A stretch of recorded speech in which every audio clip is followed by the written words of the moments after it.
Friends, ఇటీవల కేరళలో జరిగిన ఒక సంఘటన మన సమాజం ఎంత ప్రమాదకరమైన దిశలో నడుస్తుందో స్పష్టంగా చెప్తుంది. ఒక వీడియో, ఒక అపార్థం ఒక అతని ప్రాణాలు తీసింది.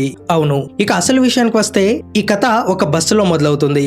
ఒక అమ్మాయి పబ్లిక్ బస్సులో ప్రయాణిస్తూనే తన మొబైల్ తో ఒక వీడియో రికార్డ్ చేస్తుంది. తర్వాత ఆ వీడియోను వ్యూస్ కోసం, లైక్స్ కోసం సోషల్ మీడియాలో అప్లోడ్ చేస్తుంది. అయితే ఆ వీడియోలో ఏం జరిగిందంటే, అదే బస్సులో దీపక్ పేరుసా అనే ఒక అతను ఆమె పక్కనే నిలబడి ఉంటాడు. కానీ ఆ వీడియోలో చూపించిన విధానం వల్ల దీపక్ ఆ అమ్మాయిని ఇబ్బంది పెడుతున్నట్టు చాలా మంది కనిపిస్తుంది. అంతే, వీడియో వైరల్ అవుతుంది. పూర్తి నిజం తెలుసుకోకుండానే సోషల్ మీడియాలో దీపక్ దే తప్పు అన్నట్టుగా ముద్ర వేశారు. ఆ తర్వాత దీపక్ పై ట్రోలింగ్ మొదలవుతుంది. అవమానాలు, దూషణలు అలా ప్రతిరోజు పెరుగుతున్న కామెంట్ల వల్ల చివరికి దీపక్ తట్టుకోలేకపోయాడు. ఎవ్వరు వినకపోవడంతో, ఎవ్వరు అర్థం చేసుకోకపోవడంతో చివరికి అతను ఆత్మహత్య చేసుకున్నాడు. కానీ అసలు నిజం అప్పుడే బయటపడుతుంది. ఆ వీడియోలో దీపక్ తప్పు చేశాడని నిరూపించే స్పష్టమైన ఆధారాలు లేవని తేలింది. ఒక వీడియో, ఒక అపార్థం, ఒక తొందరపాటు తీర్పు ఒక మనిషి ప్రాణం తీశాయి. పూర్తి నిజం తెలియకముందే సోషల్ మీడియాలో ఒకరిని నేరస్తుడుగా మార్చేయడం ఎంత ప్రమాదకరమో ఈ ఘటన మనకు చెబుతోంది. ఫ్రెండ్స్, సోషల్ మీడియాలో ఒకరి జీవితం నాశనం చేసేలా మనం ప్రవర్తించకూడదు.